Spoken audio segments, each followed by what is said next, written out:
It's gone 8 minutes to 10 a.m. as we continue with news and views this morning. And it's time now to look at the City of Johannesburg cutting power water supply to companies in Sandton to recoup 38 billion rand. Now, I saw a message about Sandton City, just alone 158 million rand. And to tell us more, we joined on the line by the MMC for the City of Johannesburg, responsible for finance and information communication technology, Cllr Julie Suddaby. Councillor Julie, good morning to you and welcome to the show. Good morning to you, and thank you for the opportunity to speak to your listeners, and a very good morning to them as well.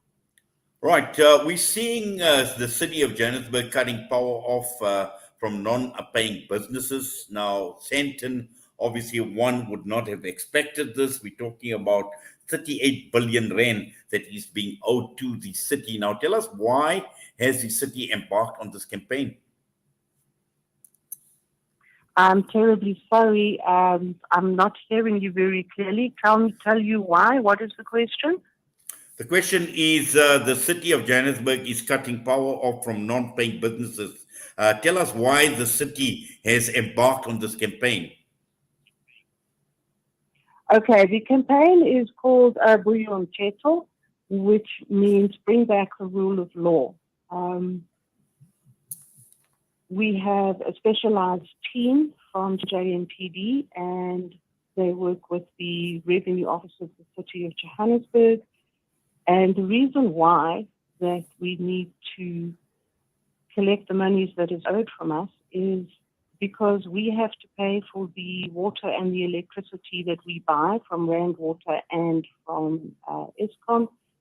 We have to pay for those, and unless we are paid by those who use those services, then there will eventually be no finance left with which to purchase anymore. So it would be, according to, as I'm sure you understand, the law of diminishing returns, that eventually there is not going to be any money to provide any services to the residents of Johannesburg. So that is why it is so important that we do receive payment for services that are used. Yes. Now, obviously, we've seen what has happened in Sandton, and Sandton being the heart of business in the Johannesburg area. We know there are many companies, there are many businesses, there are many corporates. We even heard about the shopping center, about Sandton City being in a huge debt. And we've also heard about some of these debts that have been going on for a very, very long time. So would this mean that you are going to cut off power from businesses? Just to let the residents know that there is a very formalized and legal approach that takes place. So once anybody has not paid their bill for more than 90 days, and some of these accounts go back more than 90 days, that we do attempt to collect the revenue that is owed us. And we would send what is called a pre-termination notice. It's physically delivered to the premises. And they still have another 14 days after receiving the pre-termination notice to talk to the city, to make arrangements, if at all possible, to communicate. And only if there's no communication taking place 14 days after having received the pre-termination notice are services cut. So it's not something that happens out of the blue. There's ample warning given, and you have to understand as well that if you haven't paid your bill for 90 days, you haven't paid the bill for 90 days, and that you owe the bill for more than 90 days. And so even receiving the pre-termination notice should not arrive as a surprise. Julie, what happens when a business is keen to pay? What sort of arrangements do you have in such instances? There are various avenues available. The business, I would imagine, the best would be that they would talk to the city and enter into what we call an acknowledgement of debt, whereby a deposit on the outstanding needs to be paid, and the balance then is paid over an agreed period of time. So those discussions are entered into between the business and our revenue center, the billing department, and generally a 10% deposit could be required, but looking at individual circumstances, that might not necessarily be the case.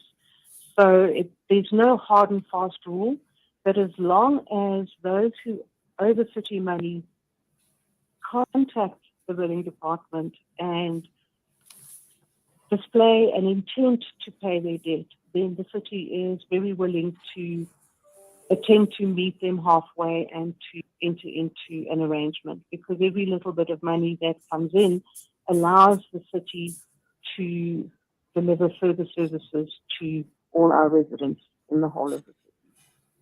Julie, is this going to be extended to residential areas? Yes, indeed. We're not discriminating between residents and business.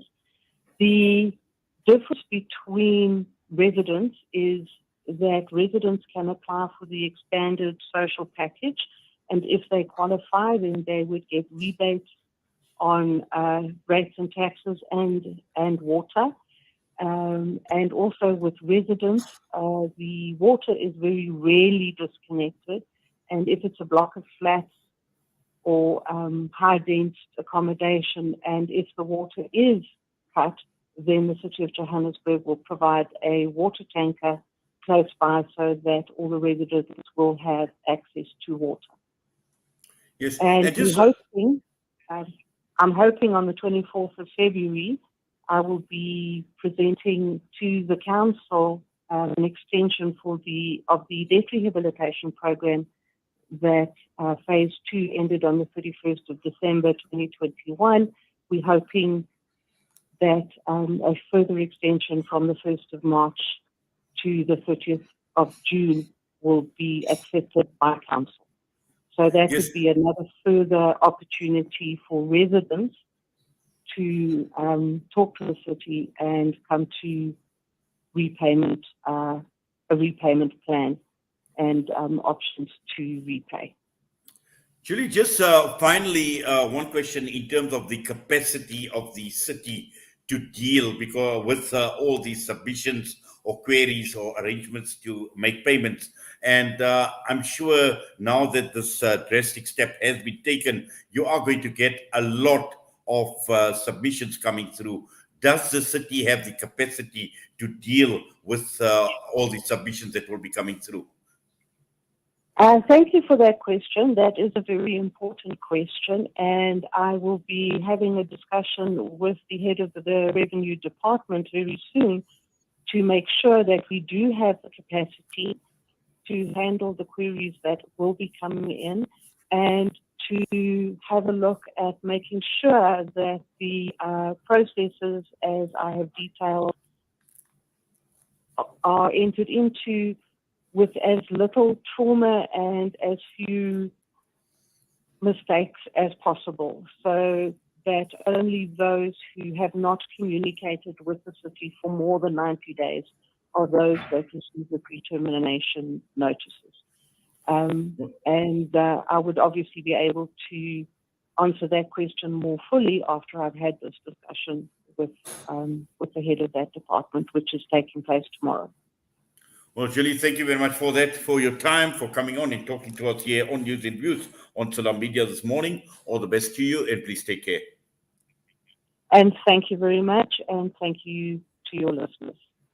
Cllr Julie Suddaby joining us this morning, MMC for Finance in the City of Johannesburg, coming against water and electricity cuts, 38 billion rand that is owed to the City of Johannesburg by businesses and also people in residential areas.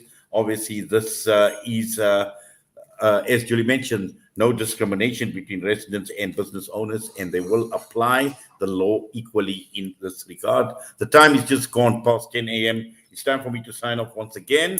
It's been wonderful being in the company of our Salam Media, our One Nation 88.9 FM listeners this morning. We wish you all the best, inshallah. Have a great day. Assalamu alaikum wa rahmatullahi wa barakatuh. The Juice